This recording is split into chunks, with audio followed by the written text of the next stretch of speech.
Parece que hace calor, ¿verdad? Esto puede ser tranquilamente España, alrededor del 2050. España, el país del sol, el clima ideal, ha pasado a ser un infierno del calor comparable incluso al clima africano. Daños colaterales del cambio climático. Pero, ¿cómo hemos acabado en esto? El calentamiento global es un problema que obviamente no solo afecta a España, sino a todo el mundo. Esto se origina debido a unos daños que se le da a la capa de ozono por culpa de una emisión excesiva de gases producidos por vehículos, industria. No solo hace daño estos gases, sino otros problemas como la deforestación o el exceso de ganadería que produce otros gases.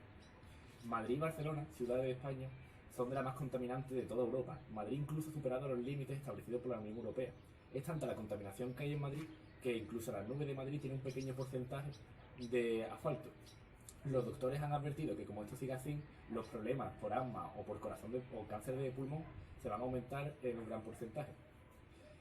Uno de los factores que seguramente hayan agravado más el calentamiento global en España es la gran industrialización que sufrió España en el 2000. Debido a la ley de suelo impuesta por Aznar, la industrialización se disparó en España. Y esto vino muy bien económicamente, obviamente, pero afectó mucho al clima español y de hecho derivó en una crisis económica. Solo hay que ver los datos. De aquí a 20 años, las tasas de contaminación se han duplicado.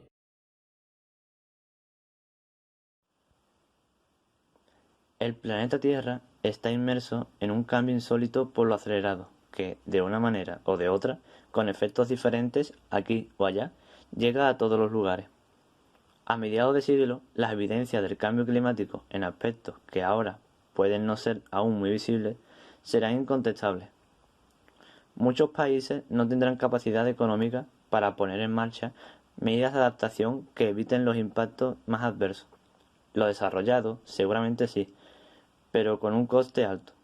En España, por ejemplo, solo la subida del nivel del mar hacia 2050 en algunas provincias puede suponer un coste equivalente a entre el 0,5% y el 3% de su PIB, que llegará al 10% a finales de siglo.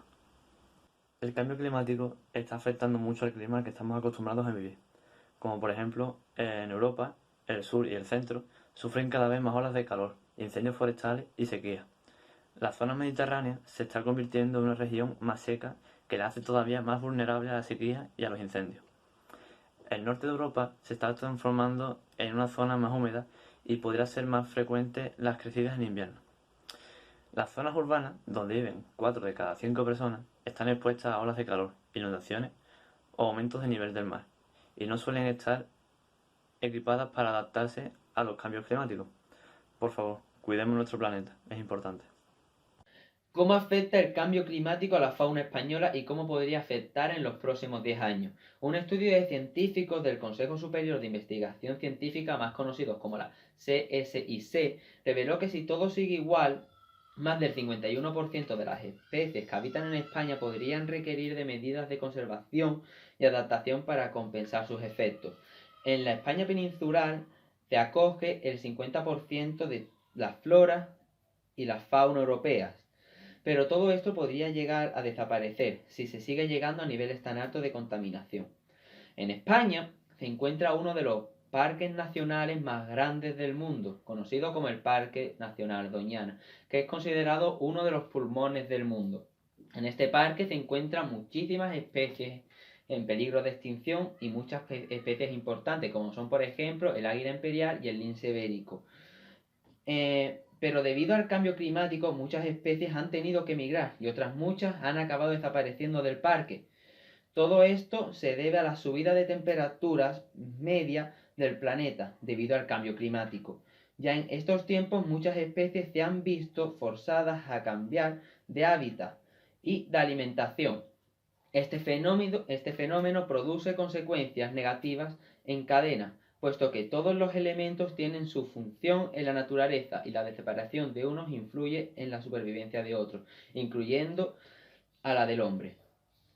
Todos estos cambios podrían llegar a hacer desaparecer el Parque Doñana y podríamos acabar perdiendo uno de los grandes pulmones que tiene el planeta Tierra.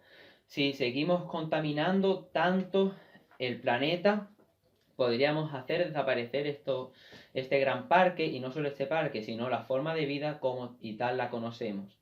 Así que si no se tiene cambios en estos últimos años para poder contaminar menos y poder reducir esa contaminación, podríamos acabar con la vida de todos los animales que habitan en España.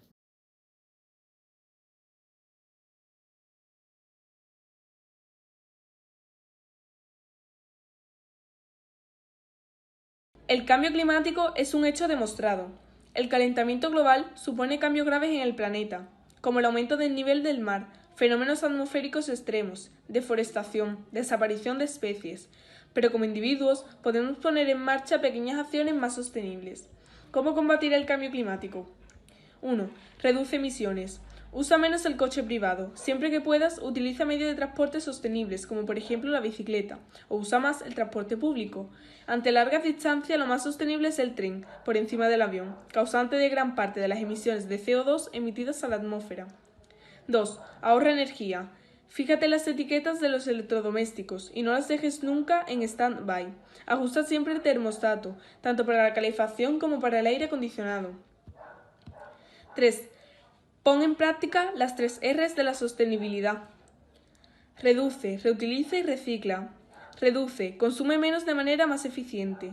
Reutiliza, aprovéchate de los mercados de segunda mano para dar otra oportunidad a aquello que ya no usas. Recicla, como por ejemplo envases o residuos electrónicos. 4. La dieta baja en carbono. Una dieta baja en carbono supone consumir de manera más inteligente. Reduce el consumo de carnes. Todos los productos de proximidad y de temporada. Lee el etiquetado y consume aquellos que tengan un origen cercano, evitando las importaciones que suponen emisiones extras por el transporte. 5. Actúa contra la pérdida de bosques. En la medida de lo que puedas, evita lo que provoque riesgos de incendio. Si quieres comprar madera, apuesta por aquella con certificación o sello que asegure su origen sostenible. Y por último y más importante, planta un árbol.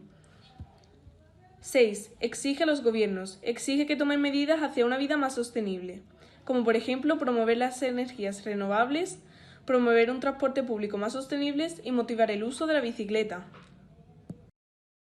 En cuanto a la forma grupal, tenemos que reducir el uso de los combustibles fósiles, es decir, la disminución de la quema de carbón, petróleo y gas natural. Esto puede resultar difícil, ya que los habitantes de las naciones más poderosas dependen de los productos que son elaborados a partir de estos combustibles. El petróleo es el lubricante de la economía mundial. Su omnipresencia se ve en los plásticos y cientos de subproductos, y fundamentalmente en el transporte de las personas y los bienes. El carbón es el sustrato del suministro de aproximadamente la mitad de la electricidad que se utiliza en casi todo el mundo, pero debemos reducir la dependencia de estos combustibles. Además, por último, hay que destacar que siempre nos quedan las energías renovables, que sí son limpias y son de fuentes inagotables.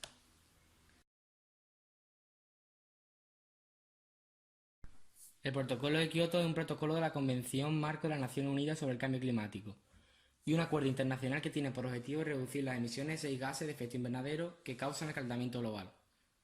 Los gases son el dióxido de carbono, el metano, el óxido nitroso y los otros 3 son tipos de gases industriales fluorados: los hidrofluorocarbonos, los perfluorocarbonos y el hexafluoruro de azufre.